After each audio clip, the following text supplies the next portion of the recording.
You're calling, I'm falling. Don't know what it is you do to me. Yeah, where you go, I follow. Let's go out and dance the night away. Going like Okay, good afternoon. I'm Dwi Anggani and all of my friends. We are from group 2. We would like to present about the principles of the language assessment. And my team is me, Desya and my partner is Rizky Harmianti. For the first presenter will be presented by me, Desya and the next will be presented by my partner Rizky. Okay, before we go to explain about the principle, we will have to know what is assessment first before I go to the principle of assessment. Okay, in here, what is assessment is?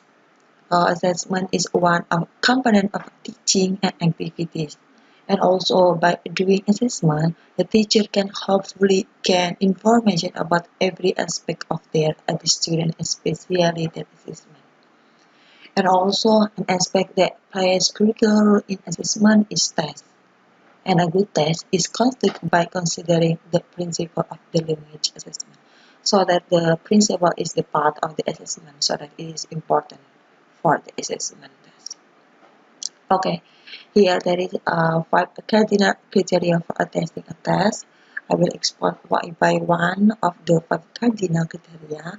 For the first is the practicality, and then the second is reliability, and the third is validity, the fourth is authenticity, and the last is respect. Okay, in the next slide, I will explain one by one about the 5 cardinal. Okay, for the first is job particularity. Particularity can be simply defined as the relationship between available research for the test. And also, an effective test is practical when it is following requirements as follows. For the first is, it is not exactly expensive. The second is set within appropriate time constraints. And the third is, it is relatively easy to examine. And the last, it has a scoring or evaluation procedure that is specific of or attempt. The time is efficient. Okay, the next is the reliability. A reliable test data is consistent and dependent. There are factors that contribute to the reliability of a test. For the first is the student-related reliability. It is also for temporary illness, about the activity, and other physical factors. And the next is reliability. For example, is human error, subjective and preferred may affect the scoring process. There are two reliability. For the first is inter-rated reliability and intra-rated reliability. For the inter-rated reliability, it is two or more scores, and for intra, it is common occurrence for a classroom teachers because of unclear path of the criteria good or bad student. And the next is test administration reliability. It is refers to the condition, for the example of environment, photocopy security, amount of light, desk and chair is in which the test is administered. And the last for here is test reliability. It is for a test is too long. Test taken might become fatigued by the time and can be effective by the presence of a cloud. So that if the time is long, we can use this test reliability. Okay, the next is validity. Validity of the test is the extent to which is exactly measure what is supposed to measure. For example, here, if student is given a reading test about the metamorphosis of butterfly, valid test will measure the reading ability such as identifying general or specific information about butterfly or prior knowledge biology or metamorphosis of butterfly. And the test here should make the student realize their reading ability to complete the test. Okay, and here Brown propose 5 ways to establish validity. Brown said that there are 5 ways to establish of the validity. For first is content validity, and second is the criterion validity, and the third is the construct validity, and the fourth is conceptual validity, and the last is phase validity. In the next slide, I will explain one by one the purpose of 5 ways to establish the validity. Okay, for the first is the content validity. It also for the correlation between the content of the test and the language skill, part of structure, grammar, reading, listening, and the other. And also with which it means to be measured has to be crystal clear. And also the content validity, the test items should already represent the course objective. And the next is the criterion of the validity, which it is kind of the validity emphasizes on the relationship between the test score and the outcome. And also the test score should really represent the criterion that is intended to measure in the test. And for criterion validity can be established through 2 ways. For the first in concurrent validity, and the second is predictive validity. Okay, for the next is the construct validity. The construct validity so that the result of the test really represent the same construct with the ability of the student which is being measured. And the next is the consequential validity. It also included all the consequences of the test, including accuracy in measuring criteria, its impact on preparation of the test taker, its effect on the learner, and its interpretation. Yeah, and the next is the validity. It also can be empirically tested by a teacher or even by a testing expert because it is based on the subjective judgment of the examiners who take it the face validity. And the next is the authenticity. Authenticity in a test in when a test is likely to be negative or represented in the real world. And for in the test authenticity may present in the following way. For the first is the language. In a test is a natural past variable. And the second is contextualized item not in isolation. And the third is meaningful topic for the learner organization. The fourth is real work task. And the last is organization. And the last is respect. It also refers to the effect of the test have on instruction in terms of how students prepare for the test. And it also about how the student can identify their strength or weakness. And the teacher can suggest strategies for helping students as part of the guiding process. And feedback is very important for student improvement in the respect. Okay, the next slide, the next topic will be presented by my partner Rizky. The time is yours. Thank you. Okay, thank you so much, Desya, for your explanation in the first session. Now I'm Rizky, and it's my turn to continue the slide. Before all, let me pass on my greetings to you all. Good afternoon, Prof. Swandi, Mom Anggani, and all of my friends who joined this class. I hope that you all are healthy and happy there. Well, Desha have told you at least 5 principles or cardinal criteria for testing a test. Can you mention again? What are they? The first is practicality. Alright. Then, good. What else? And the next? And last? Thank you. You are really wonderful. Give applause.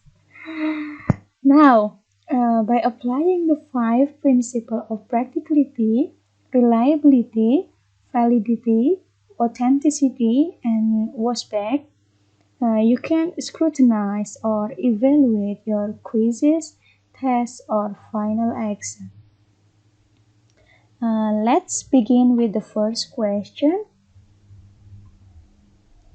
Are the test procedures practical? Practicality is determined by course, teachers and students' time constraint, what occurs before and after the test, and administrative details. To determine whether a test is practical for your needs, we can use the practicality checklist. The questions such as are administrative details all carefully attended to before the test? Can students complete the test reasonably within the set time frame? Is it enough for students to finish the test?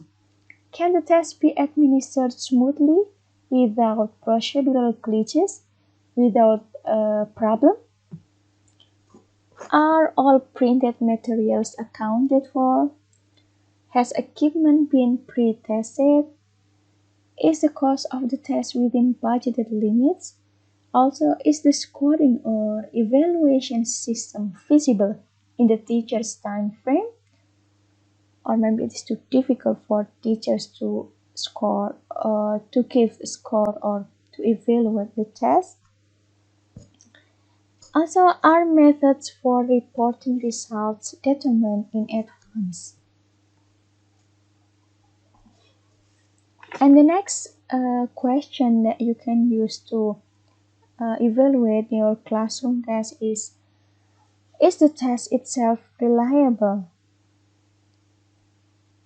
Tests and test administration can be achieved by making sure that all students receive the same quality of input, whether written or auditory, and it depends on physical context such as cleanly photocopy test sheets. Make sure that your student can read all of the question in the test or in the sheet.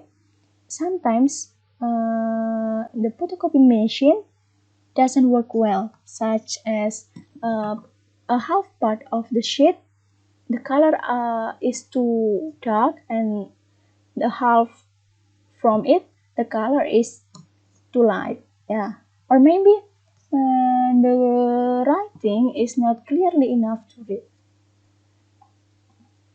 And the next is video input is equally visible to all. So make sure that all of the students can watch the video, whether in front of the class or in the middle or in the back of the class. So all of the students or participants can watch the video. And then the classroom conditions are equal.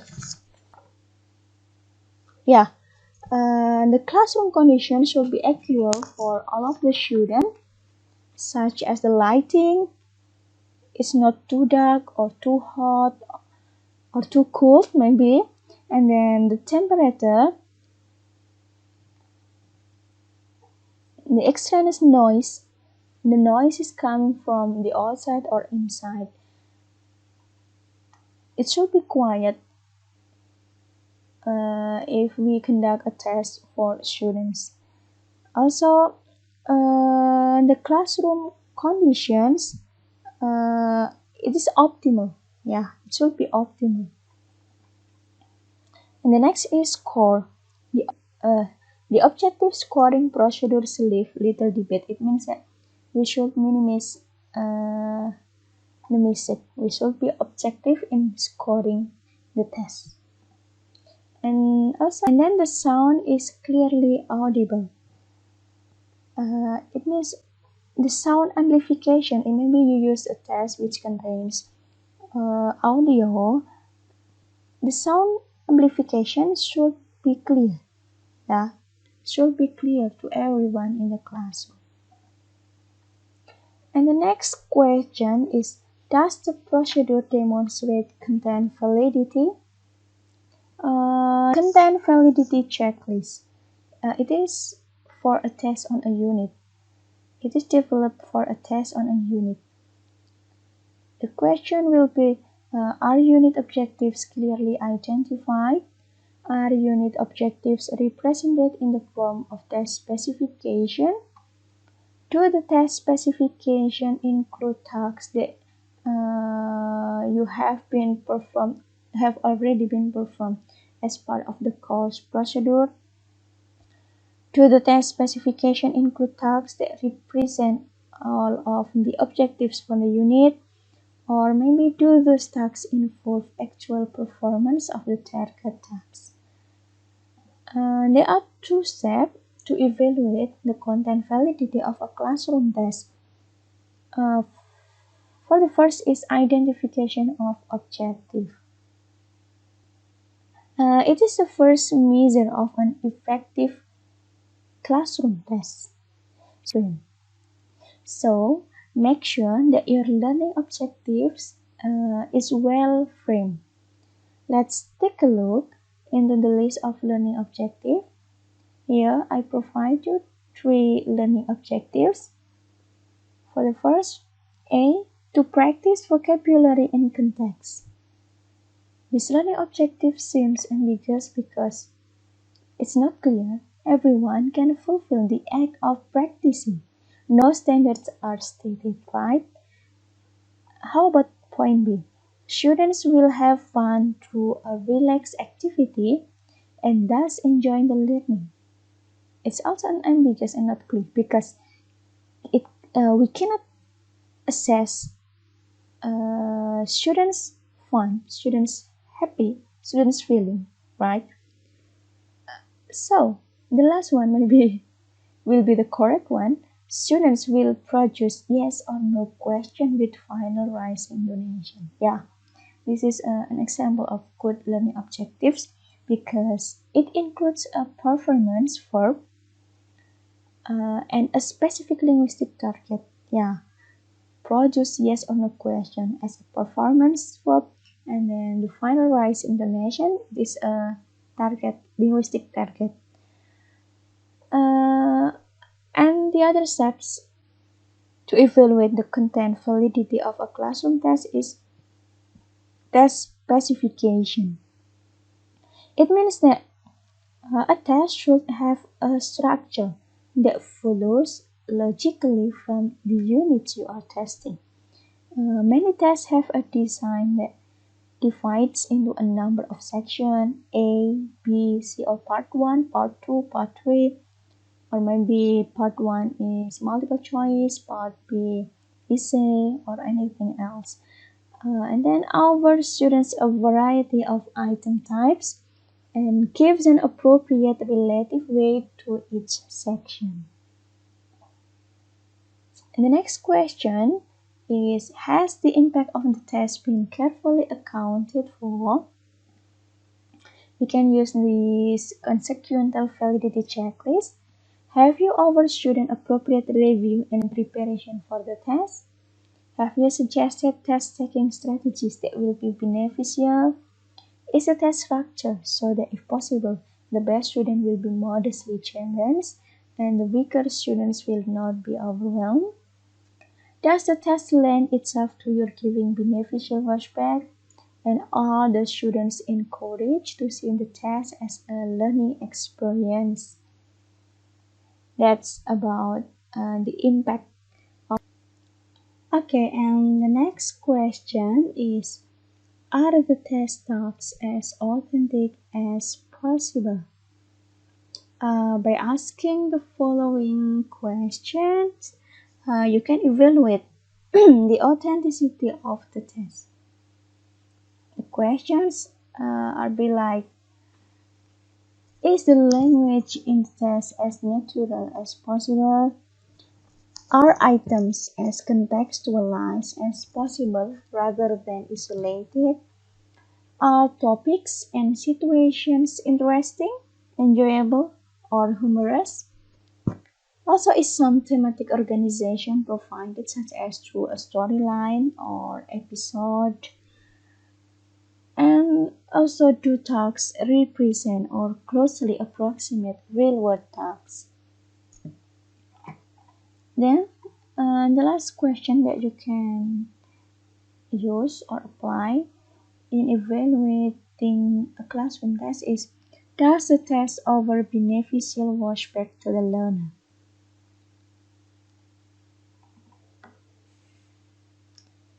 Yeah, we can use the aspect checklist. The question will be, is the test designed in such a way that you can give feedback that will be relevant to the objectives of the unit being tested? And have you given students sufficient pre-test opportunities to review the subject matter of the test? And maybe in your written feedback to each student, do you include comments that will contribute to student formative development? And after returning tests, do you spend class time going over the test and offering advice on what students should focus on in the future? After returning tests, do you encourage questions from students? Do you? And last, if time and circumstances permit, do you offer students, especially the weaker ones, give him or her a chance to discuss the results in an office hour? Do you ever? Okay. That's all my explanation about the 5 basic principles of language assessment, which is expanded into 6 essential questions by Brown. I think enough. That's all my explanation. Now we come to the question and answer session. Desya and I will gladly answer your question. Thank you so much for your attention. See you on our Zoom virtual meeting. Bye bye.